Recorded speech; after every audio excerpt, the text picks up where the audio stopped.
मैंने BEd BA MA सब कर रखी है। बेरोजगारी के बहाने हमें फोर्थ ग्रेड का फॉर्म भरना पड़ रहा है। क्या हम चाहते हैं कि हमारा बच्चा असल में अगला इनोवेटर बने, या हम चाहते हैं कि हमारा बच्चा केवल आगे आने वाली वैकेंसीज का 4 से 5 साल इंतजार करता रहे और एग्जाम्स देने के बाद पता चले कि पेपर लीक हो गया। कहा जाता है भारत एक यंग कंट्री है, लेकिन आज इसी भारत का युवा सबसे ज़्यादा परेशान है, सबसे ज़्यादा भटका हुआ है। बेरोजगारी और महंगाई दिन प्रतिदिन ऐसे बढ़ती जा रही है कि भारत के स्टूडेंट्स आत्मविश्वास खोने की कगार में। हर साल लाखों स्टूडेंट्स कॉलेज या यूनिवर्सिटीज से ग्रेजुएट्स होकर निकलते हैं, पर नौकरी ढूंढते ढूंढते सालों बीत जाते हैं। कहीं फॉर्म भरने की लाइनें खत्म नहीं होती, फॉर्म रजिस्ट्रेशन फी इतना ज़्यादा होती है कि पूछो ही मत, और इसके बावजूद एक सीट के लिए लाखों उम्मीदवार लड़ते हैं, एग्जाम्स देते हैं। हमारे देश के बच्चों को बचपन से ही सिखाया जाता है कि अच्छे मार्क्स लाओ, अच्छी डिग्री लो, जिंदगी बन जाएगी। लेकिन हकीकत यह है कि आज डिग्री ही सबसे बड़ा धोखा बन चुकी है। हर साल लाखों students engineering, MBA, BA, BSc जैसी डिग्रियां कर रहे हैं, लेकिन जब नौकरी का वक्त आता है तो कॉलेज की चमक फीकी पड़ जाती है। एक रिपोर्ट के मुताबिक केवल 15% ग्रेजुएट्स को ही सही जॉब मिल पाती है, बाकी सब किसी प्राइवेट कंपनी या किसी कॉल सेंटर या फिर किसी डिलीवरी ऐप में काम करते दिखाई देते हैं। हर पढ़ने वाले स्टूडेंट्स के सपने में सिर्फ एक ही तस्वीर होती है, और वो होती है गवर्नमेंट जॉब और उसका आईडी कार्ड। और जो भी हम डिग्री या डिप्लोमा कोर्स तो करते हैं, लेकिन उसकी सच्चाई से परिचित नहीं होते हैं। और इसकी रियलिटी यह है कि हर साल करोड़ों लोग सरकारी नौकरी के लिए आवेदन तो करते हैं, लेकिन सीटें सिर्फ कुछ ही हजार हो, यानी कि एक पद के लिए लाखों उम्मीदवार। और कभी कभी पीएचडी वाले भी चपरासी की नौकरी के लिए आवेदन करते हुए दिखाई देते हैं। डॉक्टर जितेंद्र कोड़ी, मैंने पीएचडी कर रखी है। मैंने सारे एग्जाम दे दिए। मैंने एग्रीकल्चर ऑफिसर का दे दिया, असिस्टेंट एग्रीकल्चर ऑफिसर का दे दिया, आरपीएस में इंटरव्यू दिया, आरएस के प्री क्लियर किए, मेंस क्लियर किए, इंटरव्यू मेरा हुआ नहीं कहीं भी। अभी पटवारी के दिए हुए हैं, वीडियो के दिए हुए, सारे एग्जाम दिए हुए मैंने। तो कोई वैकेंसी आ रही है उसमें तो सीटें कम आ रही है, या फिर पेपर आउट हो जाता है, या फिर नॉर्मलाइजेशन में निकाल देते हैं। तो इस चक्कर से अब मजबूरी है कि कहीं ना कहीं तो सेटल होना ही पड़ेगा ना। इसके बाद भी सालों इंतजार करते हैं, कभी पेपर पोस्टपोन, कभी रिजल्ट लेट, और ऊपर से करप्शन। कई लोग सोचते हैं कि चलो सरकारी नौकरी नहीं मिली तो प्राइवेट सेक्टर है, लेकिन प्राइवेट सेक्टर की और भी कहानी दर्दनाक है। कंपनियां कहती हैं फ्रेशर हो, पहले एक्सपीरियंस लो, फिर वही एक्सपीरियंस 10 घंटे की नौकरी और सैलरी सिर्फ 10,000 रुपए, और कहीं कहीं इससे भी कम सैलरी में काम करना पड़ता है, एक्सपीरियंस लेना पड़ता है। और जॉब में सिक्योरिटी नाम की चीज ही नहीं।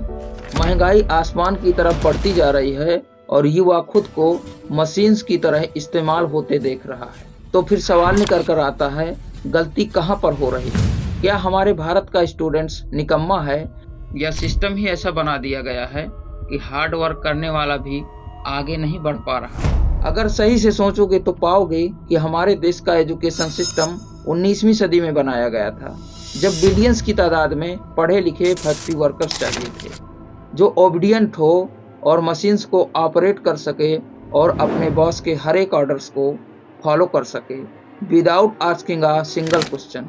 और ये सब 1835 में ही तय हो जाता है, जब हमारा देश अंग्रेजों का गुलाम था, और उस समय Lord William Bentinck East India Company का गवर्नर जनरल होता है, जो इंग्लिश एजुकेशन एक्ट 1835 के थ्रू इन सभी चीज़ों को पास भी कर देता है।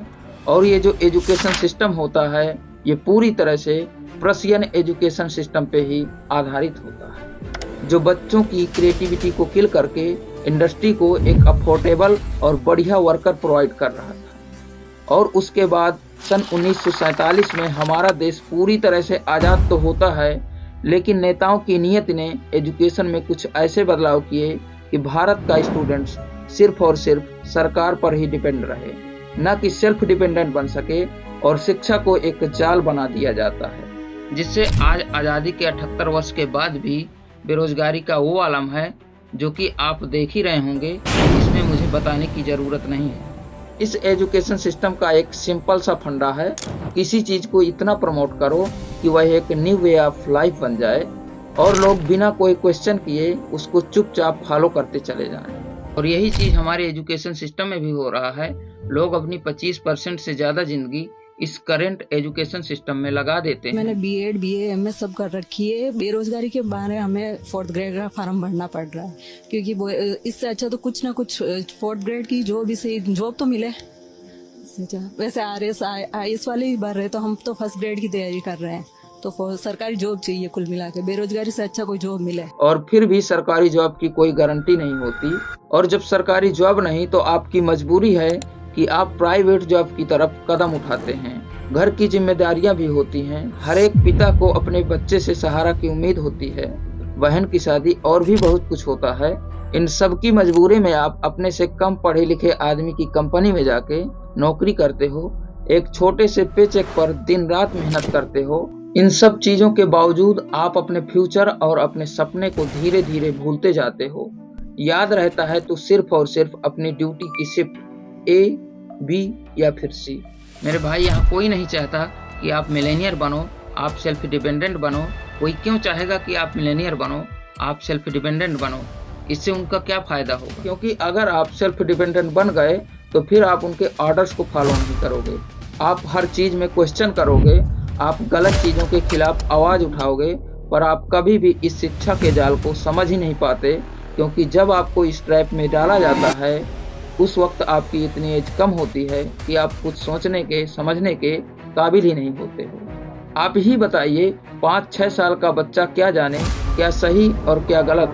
और जब आप 15-20 साल बाद ग्रेजुएट्स होकर कॉलेज से बाहर निकलते हो तो इन्हीं 15-20 साल में इस सिस्टम को फॉलो करते करते आपका इस तरीके से ब्रेन वॉश हो जाता है कि यही सारी चीजें आपको सही लगने लगती हैं। हमारा जो करंट एजुकेशन सिस्टम है ये बहुत ही पुराना हो चुका है, इसका सिलेबस भी पुराना हो चुका है, इसको अपडेट्स करने की जरूरत है। अब ऐसे लाखों ग्रेजुएट्स की जरूरत नहीं है जिनके पास डिग्री के अलावा कोई भी स्किल्स ना हो, और जब स्किल्स नहीं होगी तो वह बेरोजगार ही तो कहलाएगा। जिस समय इस एजुकेशन सिस्टम को बिल्ड किया गया था उस समय वैसी ही जरूरत थी और उस समय रिजल्ट भी सही दे रहा था, पर आज नहीं देगा।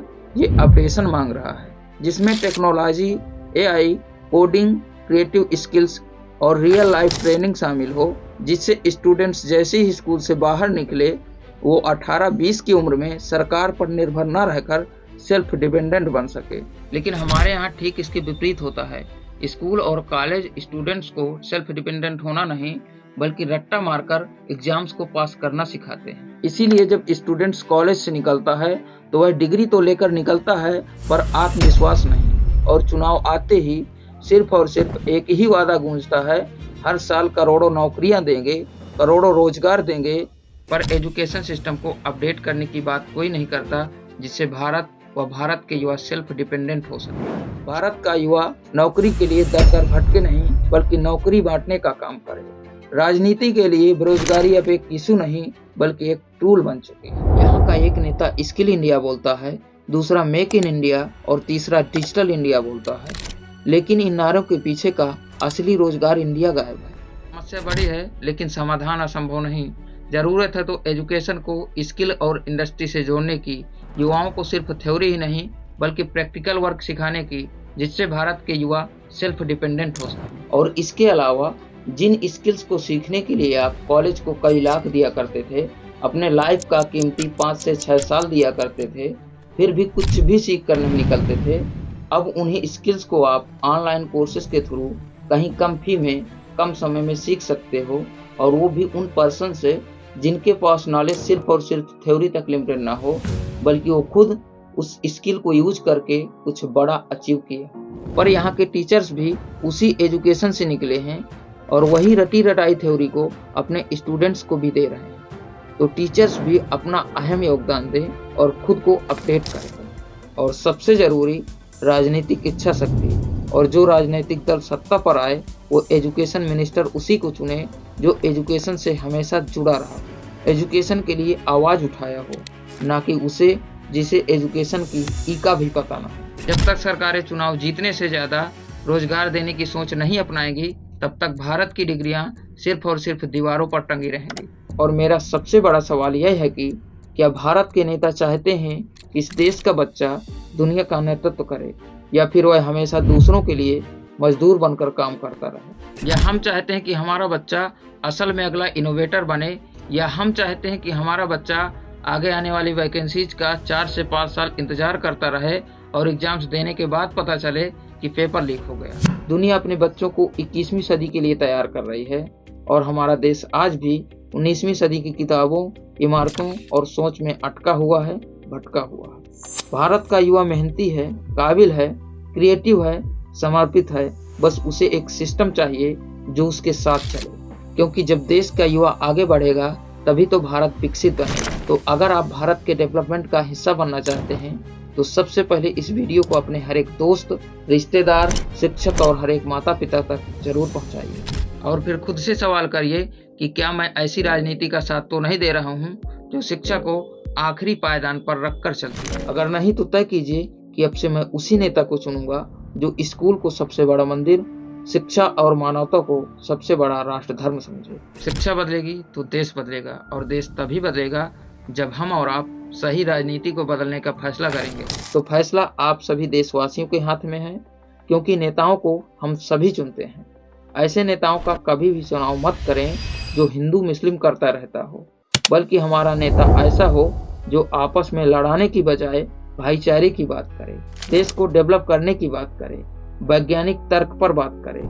और अगर अपनाना ही है तो जाति और धर्म को छोड़कर मानवता को अपनाइए, जिससे एक बेहतर राष्ट्र का निर्माण हो सके। तो फ्रेंड्स, अभी हमने ये नया चैनल क्रिएट किया है, तो आप हमें सपोर्ट करने के लिए हमारे चैनल को सब्सक्राइब करके बेल आइकन जरूर प्रेस करिएगा। तो मिलते हैं किसी नेक्स्ट रिसर्च के साथ, तब तक के लिए जय हिंद, वंदे मातरम।